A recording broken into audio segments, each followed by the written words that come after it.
Good Morning PD continues now on Live 95. Welcome back to Good Morning PD Live 95 on a Thursday morning, 843-661-0937. Thanks to our good friend Schofield, sponsored this Thursday morning edition. I'm pretty sure this woman has spent more time sleeping at work over the past few years than I've spent sleeping in my bed. The California State Auditor's Office just released a report on, quote, state worker misconduct. There's really one case that stands out. There's an employee at the DMV who spent thousands of hours sleeping on the job between February 2014 and last December. She was documented to sleep more than 2,200 hours on the clock. I mean, think of that. That adds up about 275 work days or more than a full work year. Apparently, her boss reported they had to wake her up 3 or 4 times every day, but the boss thought the woman might be sleeping because of a medical condition, so they didn't push the issue. And obviously, all of that sleeping affected her work. She possessed less than half the papers she was supposed to during the time, but as far as we know, she's still employed because her boss didn't fill out the paper forms to discipline her. All she got was a warning. And I think when you think of the realities of the public sector and private sector, that there's some of the profound differences. An entrepreneur/business guy is not going to put up with an employee sleeping 2,200 hours on the job equates to 275 days because they're spending their money, and they're a personal guarantee of their notes, and they have to keep their boat afloat. The public sector is a very different animal in that it's kind of not my money. It's kind of not your money. And when it becomes anybody's money, it's nobody's money, and the same rules do not apply. True. We've talked a lot about the politics of today. We've talked a lot about the social trends of today. We've talked a lot, Rev, about the number of millennials choosing to not get married. I think marriage is an incredibly important institution, especially in particular Western culture. It has really helped shape and define who we are and what our values are. We've got a licensed clinical psychologist, relationship and marriage counselor, Ashley Burgess, with us this morning. Ms. Burgess, thank you for joining us. Good morning. Good morning. Glad to be on y'all's show this morning. Let's talk a little bit about, if you don't mind, a bad marriage and our health. I mean, obviously, the state of mind that we're all in is affected by how good or bad our marriage is, but surely good and bad marriage doesn't have effect on the physical well-being of the person. Explain yourself, if you don't mind. For sure. You know, we don't realize how we internalize a lot of things. And in what we would consider maybe not such a good marriage, there's a tendency of arguing and fighting and a consistent bickering. So think about it like smoking cigarettes. And I'm not trying to put down cigarettes so much, but you can have one cigarette and it might not affect you. But let's say you're smoking 15, 20 different cigarettes a day, and think about those cigarettes as being arguments with your spouse, particular arguments that might not ever seem to end.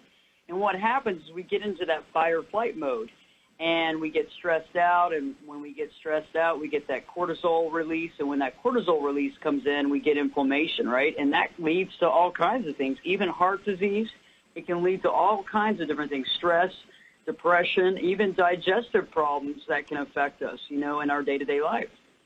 Is marriage more difficult today? Is that fair to say? I mean, my father probably believed my generation was going to be the ruination of the planet Earth. I think my kids' generation are eventually going to ruin the planet. I mean, I guess marriage in some way, shape, or form is reflective of society and values. Is being married more difficult today than in previous time? I would have to agree that it is. And you know what I think is really basically helping that in a negative way is social media.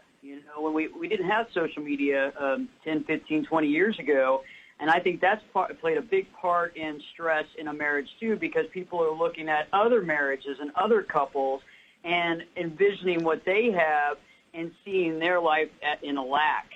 And I think that's also causing problems, as well as, the ability to see people and connect with people in your past that might not be helping your current marriage.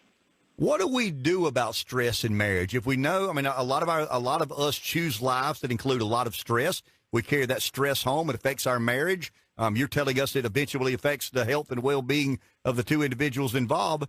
But what are things we can do to alleviate or deal with the high levels of stress we all have that we take home and affects our marriages? That's a great question. One of the things we can do is realizing that winning an argument or trying to win an argument with a spouse is a non-win situation. We're supposed to be best friends with our spouse. We're supposed to be in that person's corner and vice versa. And I think that if we sit back and say, hey, it's not about winning or losing. If I can try to accommodate and try to get, halfway, and both of us work on that, when we have that type of relationship, and if you just see it just for a few moments, you'll realize how the stress goes away, and you'll realize how cooperation can really help you through the rest of your life. Because when we're working all day and fighting and doing all this stuff at work, when we come home, we need a place to go that we feel safe. We need a place to go that we can talk about our dreams and aspirations, and you need a spouse that can be there, that can understand the fact that you're supposed to cooperate, not fight. Let me ask you a question. We come from a society who likes to believe we're do-it-yourself culture. We want to fix everything ourselves. You're trained professionally to deal with these sorts of issues. Advise people that try to work through these things themselves. How can professional help be of assistance? Because a lot of us feel like we're failing. We should be stronger than that. We don't need some expert telling us how to deal with things. Why should there be no shame in going certain places and asking for help from experts in issues that we deal with in our marriage? Because it seems to me a lot of us, and I'll include myself, are reluctant to do that because it's almost admitting I can't do it myself. That means I'm weak or not tough enough or not strong enough, not smart enough. Why should there be no shame in going to an expert asking for assistance? Great question. I'm not a banker, and I'm not going to try to figure out my banking situation. I'm going to find an expert that knows how to do that, that's gone through schooling and that has dedicated their life to that. When you need help with your marriage, you need to find someone that has dedicated their life to understanding the ins and outs, to be able to communicate and to listen to people, because it's a two-way street. And oftentimes we don't hear our spouse because we already feel as though they're judging us or they're putting us down or they're going to argue. And so when you have a mediator that comes in the form of a therapist that understands both sides, the lines of communication can be open, there can be peaceful communication, and we can get some sort of grievances out and then actually move on without judgment. And that's something that I've been trained to do, just much like a banker or anybody, or OBGYN or anybody at that point.